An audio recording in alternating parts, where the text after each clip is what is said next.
Witajcie w Smart City Navigators, podcaście o innowacjach, zrównoważonym rozwoju i najnowszych technologiach.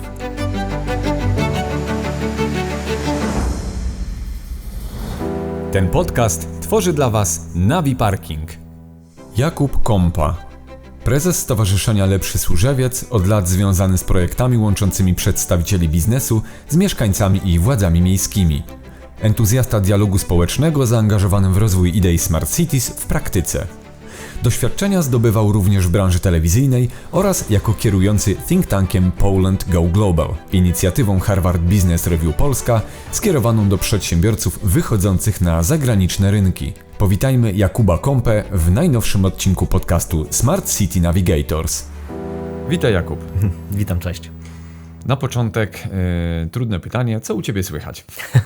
No właśnie w połowie wakacji, w zasadzie końcówka wakacji, więc zaczynam myśleć o tym, żeby trochę odpocząć po tym całym sezonie. Dużo wrażeń, dużo wyjazdów, więc tak naprawdę przydałby się taki tydzień siedzenia w domu bez żadnych atrakcji. A tu taka atrakcja się trafiła, czyli podcast, dodatkowe wrażenia jakieś wakacyjne. Ale fajnie, że znalazłeś czas. Dziękujemy jako Navi Parking, że znalazłeś czas na to, żeby poświęcić nam chwilę, abyśmy porozmawiali o tematach, które są tematami przyszłościowymi, ale też tematami, które już w tym momencie, że tak powiem, są aktywne w Polsce, jak również na całym świecie. I dzisiejszym tematem będzie temat Smart Cities.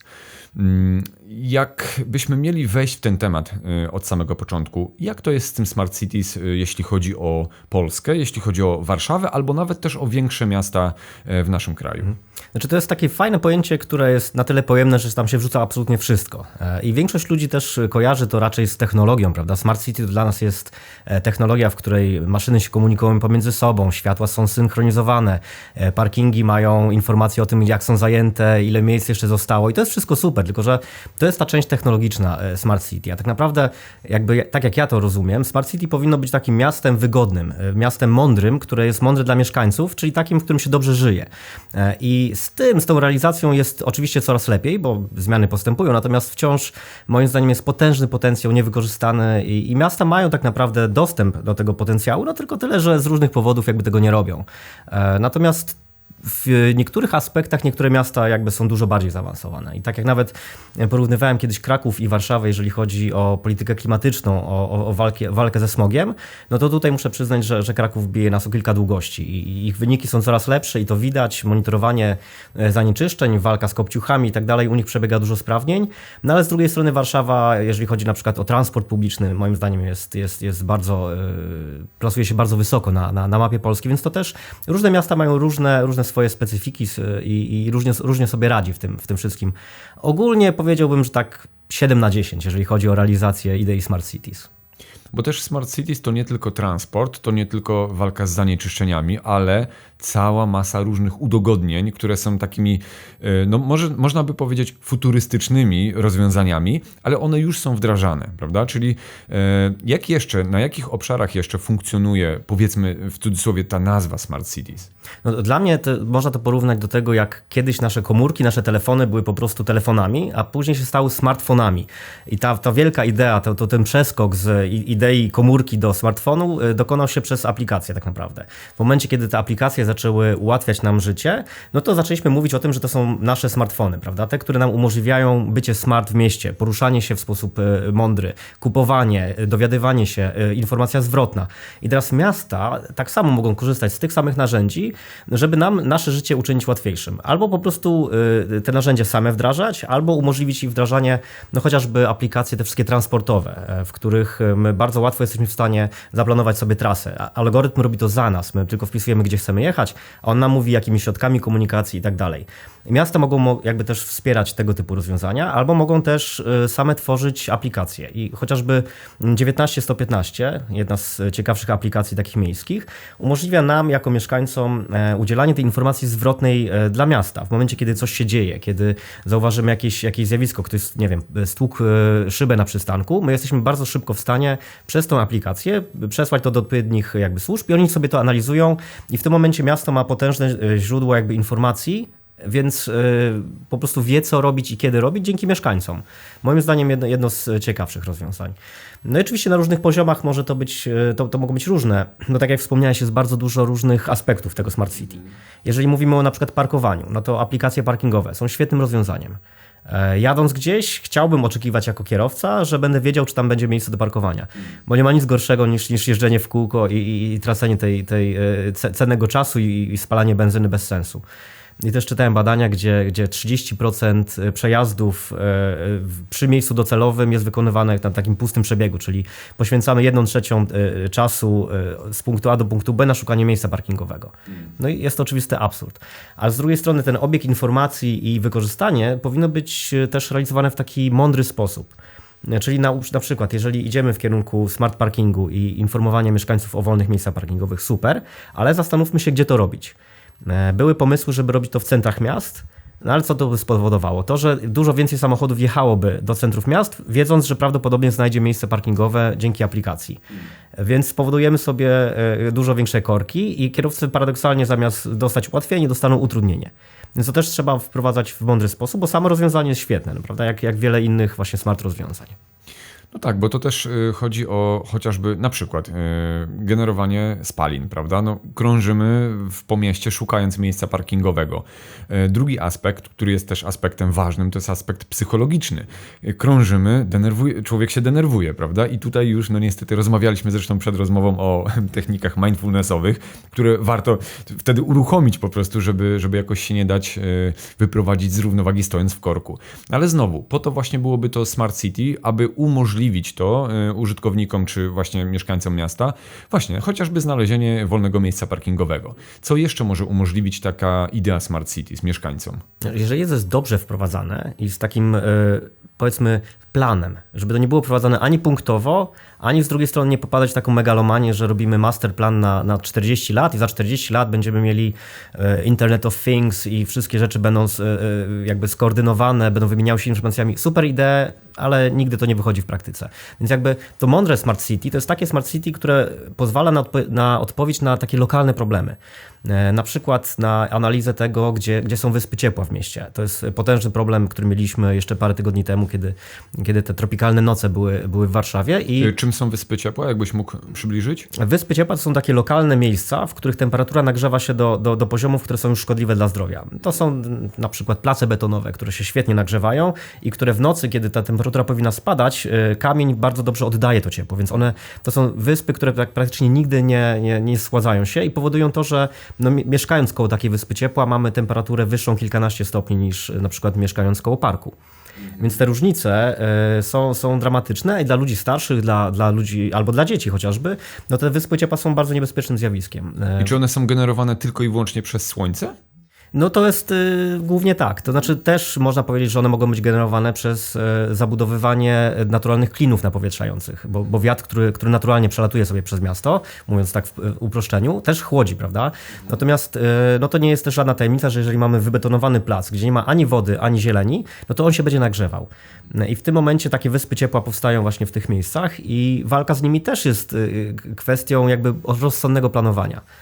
No i tu wchodzimy już na temat tej betonozy i jakby betonowania, rewitalizacji w cudzysłowie, polegającej na tym, że rynki są na przykład płytami kamiennymi wybrukowane, no i co powoduje to, że można tam jajka smażyć i były takie eksperymenty, smażyli jajka na takim placu, na patelni, jest na tyle ciepło, na tyle gorąco, tylko chyba nie o to nam chodzi i to na pewno nie jest właśnie realizacja Smart City. Więc tak podsumowując, to chyba jest taka idea, kiedy miasto powinno być dla nas wygodne.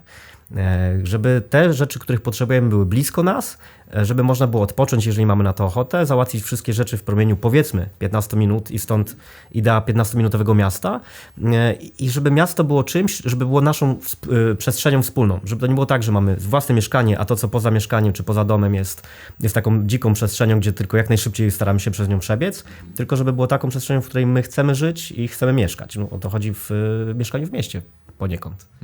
I też żyć i jakby współegzystować z innymi ludźmi, prawda? Właśnie tworząc jakieś lokalne społeczności, czy to zrzeszające się dzięki jakiejś, nie wiem, wspólnemu hobby, czy wspólnej zaangażowaniu się w jakąś inicjatywę. I to jest fajne to, co powiedziałeś, że właśnie Smart Cities to to jest wręcz odwrotność tej betonozy, bo dużo osób może kojarzyć Smart Cities właśnie z zabetonowaniem, czy to przestrzeni miejskich, czy też przestrzeni jakichś osiedlowych, gdzie są tylko kamery na przykład, tylko beton i tam wszystko jest kontrolowane, przepływ informacji i tak dalej, prawda? A to jest coś zupełnie odwrotnego. Tak, aczkolwiek ten przepływ informacji i wykorzystanie technologii jest bardzo ważne, bo technologia nam bardzo to wszystko jakby umożliwia zrozumienie pewnych procesów i zaplanowanie. Technologia pozwoli nam na przykład sprawdzić, jakimi ścieżkami ludzie chodzą, jakimi jeżdżą, jakie są lokalne potrzeby, gdzie się ludzie gromadzą, a gdzie nie gromadzą, a powinni na przykład. Jeżeli projektujemy park i zobaczymy, że tam nikt nie przychodzi do tego parku, no to coś jest z nim nie tak, prawda? Więc analiza ruchu ludzi, tych potoków ludzkich, jak to się mówi w tej branży, no to pozwala nam też analizować, co źle zrobiliśmy i jak zdać odpowiedź na to. No plus ja też jestem fanem technologii, jeżeli chodzi o wykorzystanie informacji. No bo znowu, my generujemy jako użytkownicy miasta, bo mieszkańcy są użytkownikami miasta, to miasto jest dla nas. I my generujemy masę informacji, które jeżeli zostaną dobrze przeanalizowane, dadzą odpowiedzi na pytanie, czego potrzebujemy. Więc od takich banalnych potrzeb, jak na przykład właśnie te badanie wysp ciepła, gdzie jest za gorąco w mieście, gdzie się tworzą korki i dlaczego, albo ile trwa przejście pomiędzy najpopularniejszymi przystankami. No to są informacje, które łatwo zebrać chociażby na podstawie analizy danych ze smartfonów, które mamy, prawda? I łatwo też je rozwiązywać. Na Służewcu mieliśmy taki banalny przykład, kiedy przejście pomiędzy dwoma przystankami to był odcinek 900 metrów. I wystarczyło wytyczenie pierwszego przejścia pomiędzy tymi przystankami, gdzie później zbadali, że te potoki ludzkie były bardzo duże, czyli zapotrzebowanie było, żeby skrócić z 900 do 50 metrów jakby drogę potrzebną do przejścia. Przez to mieszkańcy mieli dużo łatwiejszy dostęp, chętnie też korzystali z tej jakby komunikacji. No i jakby wszyscy odnieśli, jakby na tym zyskali. A nawet kierowcy, którzy bali się, że to przejście spowoduje to, że będzie dużo mniejszy przepustowość tego skrzyżowania, no doszli do wniosku po jakimś czasie, że to jest nieprawda, że równie dobrze się tam jeździ, więc jakby no to są te mądre rozwiązania. Szukanie w takich, to nie musi być, innowacja nie musi być zawsze czymś ultratechnologicznym. Fajnie, jeżeli jest, ale niekoniecznie, no bo są rozwiązania smart na przykład informujące o tym, kiedy kubły na śmieci są wypełnione, po to, żeby system wiedział i żeby odbierać śmieci z tych miejsc, które są w danym momencie wypełnione. Super, ale to też nie jest aż tak niezbędne, żeby to działało w sposób skoordynowany, bo wystarczy na aplikacji na smartfonie powiedzieć mieszkańcom, kiedy będzie odbiór danych śmieci, no żeby oni też wiedzieli, prawda, kiedy mogą wyrzucić gabaryty czy inne śmieci. To wszystko to są dość proste rozwiązania, tylko powinny być jakby wprowadzane mądrze. No dobrze, w takim razie, żeby spróbować wdrożyć tą ideę Smart City, potrzebna jest legislacja. I co byś o tym powiedział? Tak, właśnie tutaj no zawsze się rozbijamy o przepisy. I to jest coś, czego nie unikniemy, no bo wiadomo, że miasto czy władze miejskie, urzędy działają w oparciu o pewien kodeks i przepisy. Więc jakby tutaj musimy zrobić takie przepisy, żeby im umożliwiły też wykorzystywanie danych od mieszkańców. Mieliśmy krótką rozmowę przed nagraniem o tym, jak jakby ludzie chcieliby pewne rzeczy przeforsować, a nie mogą, no bo są to innowacyjne rzeczy. Czy miasto powinno wykorzystywać startupy? No pewnie, że tak, tylko że trzeba dać im też możliwość popełniania błędów, bo bez tego nikt nie będzie, znaczy to nie ma to sensu, prawda? No, pewne rozwiązania są możliwe do oceny tylko po wprowadzeniu. Więc przepisy powinny być na tyle poluzowane, żeby miasto miało pewną jakby chęć i możliwość eksperymentowania, bo bez tego nic innowacyjnego się nie wprowadzi. Natomiast to też jest kwestia pewnego odgórnego, znaczy myślenia o tym, że jak się odgórnie zadekretuje, no to wszystko się samo poprawi. To znaczy nie wystarczy wprowadzić przepisów, że wszyscy jesteśmy piękni, młodzi, bogaci, żeby tak było, prawda? To trzeba poprzeć konkretnymi później rozwiązaniami. Więc z jednej strony jak najbardziej przepisy powinny być wprowadzane i to widać chociażby na przykładzie budżetu obywatelskiego, kiedyś partycypacyjnego. Wprowadzili przepisy, miasto wprowadziło przepisy, dzięki którym część budżetu była wykorzystywana na realizację projektów zgłaszanych przez mieszkańców i takich, wybieranych przez mieszkańców. No i to się okazało moim zdaniem prawie pełnym sukcesem. Ma to swoje pewne wady, ale tutaj na potrzeby tego myślę, że nie ma sensu tego bardzo rozwijać. W każdym razie idea budżetu partycypacyjnego pokazała, że mieszkańcy mogą sami decydować o tym, na co przyjdzie część budżetu. I to tak bardzo lokalnie. To są projekty, które dotyczą konkretnej ulicy, konkretnego boiska szkolnego. Więc jakby dzięki takim przepisom no, mieszkańcy mogą sami wymyślić projekt i zmienić tą okolicę wokół siebie. Czyli mieć taki bardzo realny wpływ na to, co się wokół nich dzieje.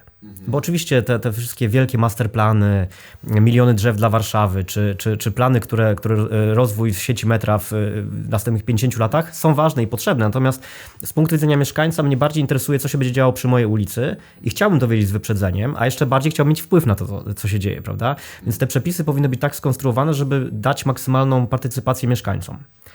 I w wielu miastach dzieje się to na Pomorzu, na przykład świetnie wprowadzili tak zwane panele obywatelskie, gdzie władze dyskutują z mieszkańcami na temat na przykład zmiany w całym kwartale. Jak będzie wyglądał ten kwartał? I tak dopasowują później rozwiązania, żeby spełniały potrzeby tych mieszkańców i oczekiwania. I moim zdaniem to jest świetne narzędzie, które znowu nie jest wszędzie wykorzystywane, nie jest powszechne, a powinno być. No bo koniec końców mieszkańcy mają wrażenie, a rozmawiam z nimi dość często, że ich głos nie jest wysłuchiwany. Że przynosi się gotowe rozwiązania i mówi się od jutra linia autobusu 318 zmieni trasę i będzie jeździła taką i taką trasą, prawda? Ale dlaczego nie pytało się wcześniej mieszkańców? Być może jest lepsze rozwiązanie, a jest szereg przykładów na to, że pytając mieszkańców właśnie uruchamiamy ten potencjał i z jednej strony dowiadujemy się czegoś, czego się sami nie dowiemy z biurek, a z drugiej strony dajemy mieszkańcom poczucie tej sprawczości i angażujemy ich w ten proces. No bo to się naprawdę sprawdza. Mieszkańcy są zadowoleni, kiedy mogą robić coś, co później ma jakiś sens, ma wymierne znaczenie. Między innymi stąd popularność stowarzyszeń, które powstają po to, żeby realizować konkretne cele, prawda, konkretne zadania. Walczą o konkretną rzecz i jak się uda, no to jest niesamowita satysfakcja i poczucie sprawczości. Tak, i tu myślę, że kluczem też jest komunikacja, bo zarówno ze strony mieszkańców, mieszkańcy przede wszystkim powinni jakby wyrażać chęć partycypowania w różnego rodzaju właśnie strukturach społecznych, a z drugiej strony władza też jakby, czy to władza lokalna, czy właśnie dzielnicowa, powinna być otwarta też na słuchanie tych próśb, tych powiedzmy informacji, no i dopiero właśnie chyba z fuzji tych dwóch elementów, ale jednak pomiędzy tym wszystkim jest odpowiednia komunikacja. Tak, to poruszyłeś chyba kluczowy w ogóle ten aspekt tego wszystkiego. Komunikacja to jest warunek tego, żeby to w ogóle miało sens.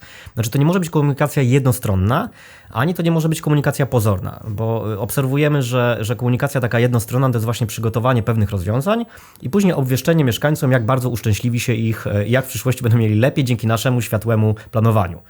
To jest takie myślenie jeszcze z ubiegłej epoki. Nie wiadomo, czy te rozwiązania są do końca potrzebne w ogóle tym ludziom. No tak, bardzo często nie są zupełnie potrzebne.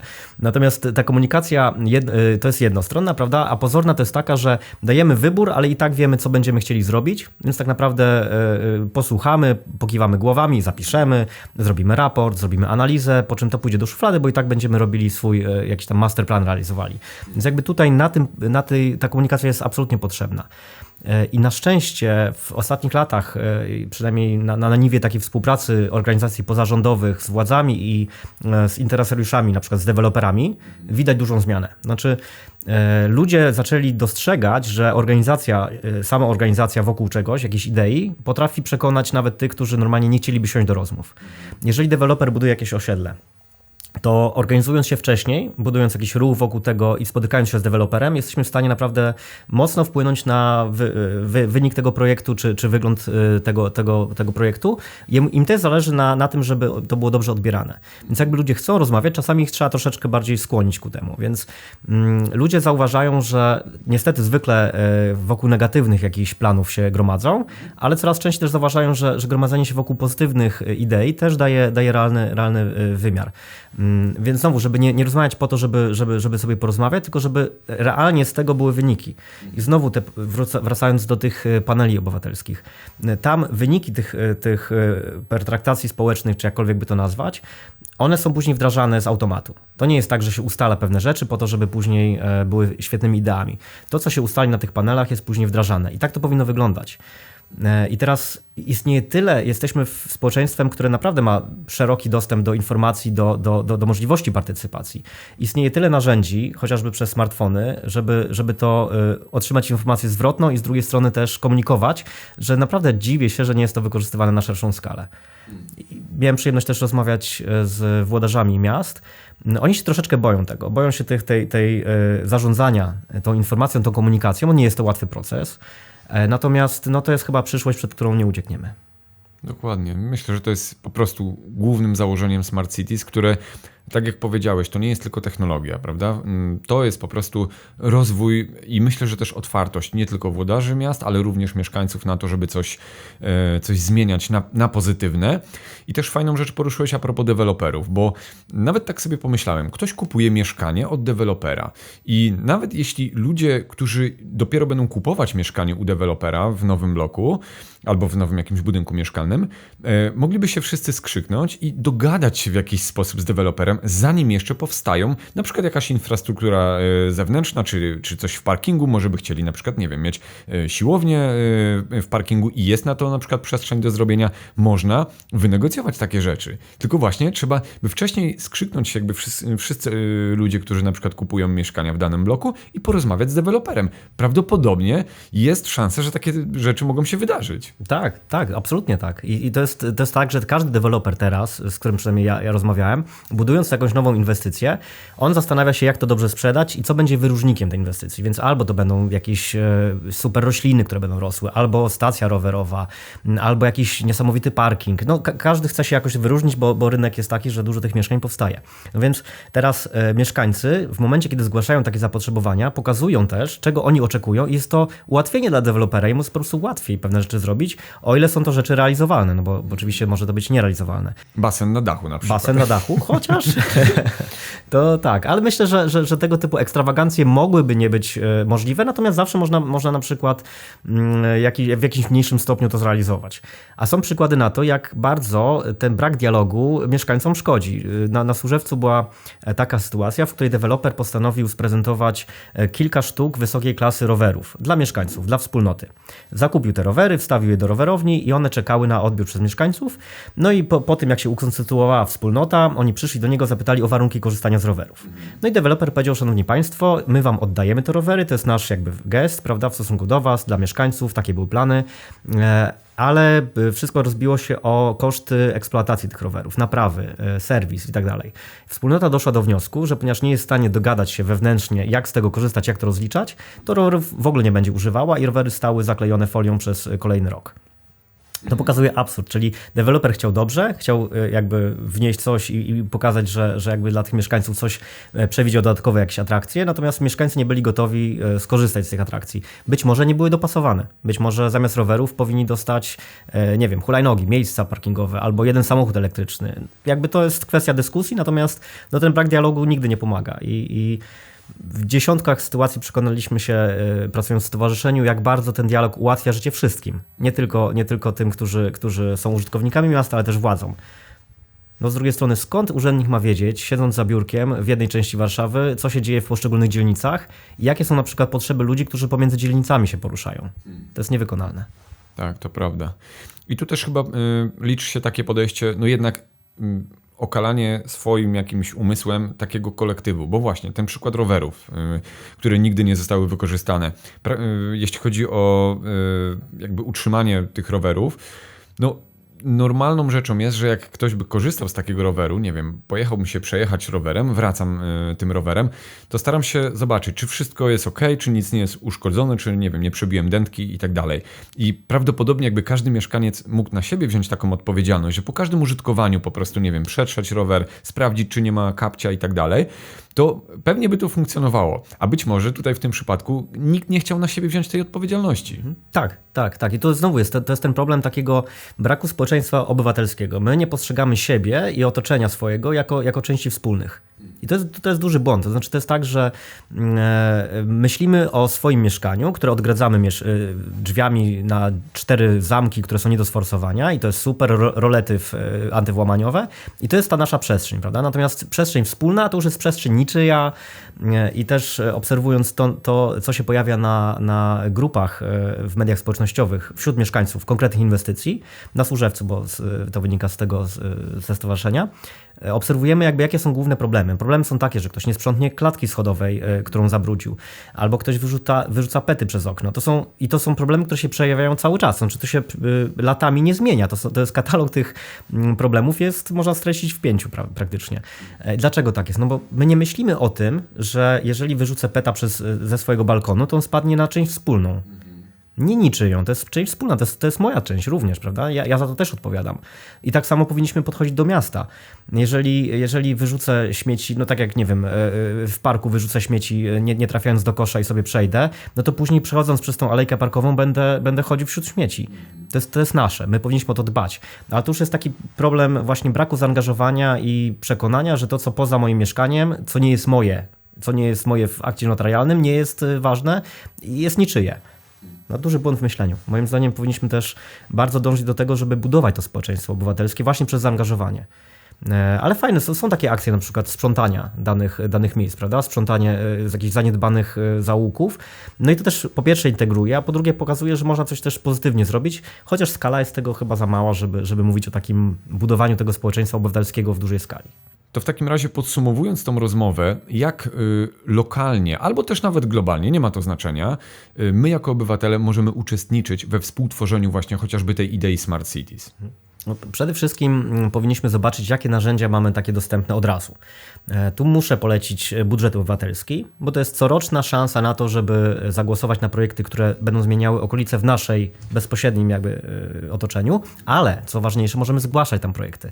I to wcale nie jest trudna procedura. Są specjalne spotkania, na których można z urzędnikami siąść, przygotować taki wniosek, ocenić go wstępnie i przejść całą tą procedurę. To naprawdę nie jest skomplikowane, a to nam z kolei też daje szansę na to, żeby zapoznać się chociażby z otoczeniem, z naszymi sąsiadami.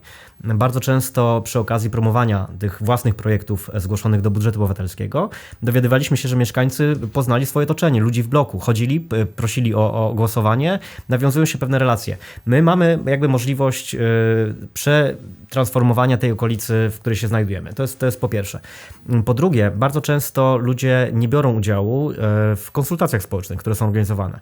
Inną sprawą jest, na ile one są skuteczne później, natomiast uważam, że też jeżeli chcemy narzekać później na jakość miasta, a mamy do tego pełne prawo, to powinniśmy również brać udział w tych procesach, które realnie mogą to zmieniać.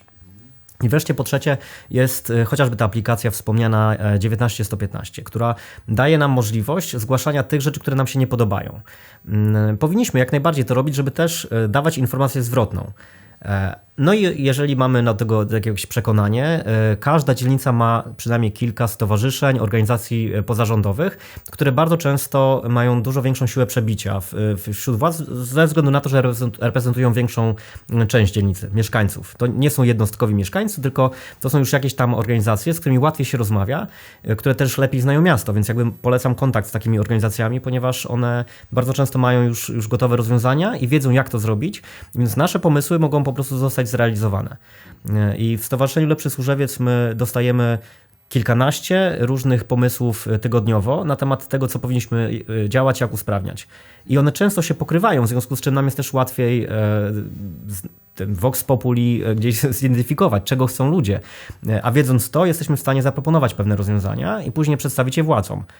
I władze miejskie naprawdę lubią dostawać gotowe rozwiązania na tacy, bo wtedy mają poczucie, że nie dość, że robią coś dla mieszkańców, to jeszcze nie muszą sami tego wymyślać, bo wymyślenie naprawdę to nie jest łatwy proces. Zwłaszcza jeżeli nie zna się dokładnie sposobu, w jaki funkcjonuje dana dzielnica, a naprawdę nikt nie wie, jak funkcjonuje całe miasto, bo jest to po prostu niemożliwe. Zbyt dużo danych. Może kiedyś Smart City i sztuczna inteligencja pomoże nam jakoś to ocenić, natomiast na ten moment jest to po prostu zbyt dużo informacji. Super. Jakub, powiedz proszę, jak ty byś chciał widzieć Smart Cities z twojego prywatnego punktu widzenia? Jak widzisz to za, 5-10 lat, albo jakie technologie, albo jakie rozwiązania w miastach ty chciałbyś osobiście zobaczyć, które na przykład rozwiązałyby jakieś twoje problemy w mieście? To jest świetne pytanie, naprawdę. Wydaje mi się, że realizacją takiej idei Smart City byłoby to znowu pojęcie 15-minutowego miasta. Czyli miasta, w którym ja w ciągu kwadransa jestem w stanie załatwić wszystkie swoje potrzeby życiowe. Od pójścia do lekarza, dojście do pracy, zrobienie zakupów, pójście do kina. To wszystko w zasięgu spaceru, żebym ja nie musiał jeździć przez całe miasto po to, żeby zrealizować swoje potrzeby. Bo znowu, czy transport miejski jest potrzebny? Oczywiście to jest konieczny, to jest krwiobieg miasta, ale czy jest konieczne to, żebym ja się musiał transportować codziennie z punktu A do punktu B, które są oddalone o kilkanaście kilometrów? Smart City to było takie miasto, w którym ja, korzystając z mądrych rozwiązań, nie muszę tego robić. Jeżeli chcę, to mogę, bo oczywiście raz będę miał ochotę pojechać do Lasu Bielańskiego, a raz na Bulwary Wiślane, ale żeby to był wybór, a nie konieczność. Żebym nie musiał spędzać w transporcie więcej miejsca niż tego potrzebuję, ale z drugiej strony, żeby ten transport był jeszcze bardziej wygodny. Żeby w jedno miejsce dojechać, chociaż uważam, że i tak nie jest źle, ale wygodny transport. No i to, żeby moja własna okolica, ta, w której mieszkam, idea Smart City, była taka, żebym chciał tam przebywać, poza mieszkaniem, poza swoim domem, żeby wyjść z tej klatki i móc przebywać w mieście, bo ja osobiście kocham miasto. Więc jakby dla mnie idea Smart City, realizacja jej to jest miasto, które jest wygodne, 15-minutowe, zielone, w którym mogę siedzieć i odpoczywać i takie, które też daje możliwość spotykania się z ludźmi. Czyli też powinno być otwarte na to, żeby móc się spotykać, jakby w pewien sposób promować takie zachowania i takie procesy. Super. To jeszcze na zakończenie, bo tak jeszcze jedno mi wpadło. Czy są jakieś źródła informacji, które byś polecał? Na przykład, nie wiem, książki, podcasty, albo kanały na YouTubie, albo jakiekolwiek inne obszary, które ludzie mogą zgłębiać na temat Smart Cities, jeśli chodzi o Polskę, bo mówimy na razie o naszym kraju. No, był kiedyś, nie wiem czy teraz jest jeszcze blog Smart City, który był prowadzony przez Bartosza Dominiaka, zresztą wiceburmistrza Ursynowa, jednego z urzędników takiej nowej ery, człowieka, który właśnie rozumie nowe technologie i rozumie, w którą stronę to idzie, więc to mogę zarekomendować tego typu rozwiązania. Miasto 2077, które jest też stroną internetową, na której znajduje się są inspirujące przykłady z różnych miast. I takie, które oczywiście dałoby się wprowadzić w Polsce, tylko czasami jeszcze brakuje nam pewnych możliwości, pewnych narzędzi, ale warto czytać po to, żeby się jakby inspirować tym wszystkim. Plus na YouTubie jest potężne źródło inspiracji, jeżeli chodzi o rozwiązania, które stosują inne miasta. Ja wychodzę z założenia, że najlepiej po prostu podpatrywać pewne rozwiązania, które już gdzieś się sprawdziły, no bo nie wszystkie są możliwe do wdrażania w Polsce, ale chociażby analizując to, jak się pewne rzeczy rozwiązuje w Dubaju czy w Tokio, my możemy sobie na mniejszą skalę później to odnieść do Warszawy i zastanowić się, co by naprawdę nam poprawiło chociażby komunikację. Bo mówiąc o Smart City, my często myślimy, że to są samochody autonomiczne i tak dalej. I jasne, to jest jeden z aspektów tego, ale zanim do tego dojdziemy, to my możemy w prosty sposób wprowadzać te informacje, czy te idee w mniejszej skali. Zadbać o retencję wody, o właśnie likwidację wysp ciepła, więcej zieleni, więcej tego, żeby miasto było przyjazne, a nie tylko było takim miejscem, w którym trzeba żyć, bo tu się najlepiej pracuje. Super. Jakub, dziękuję Ci bardzo za tę rozmowę. Naprawdę sporo ważnych informacji dzisiaj powiedziałeś i sporo ciekawych tematów poruszyliśmy.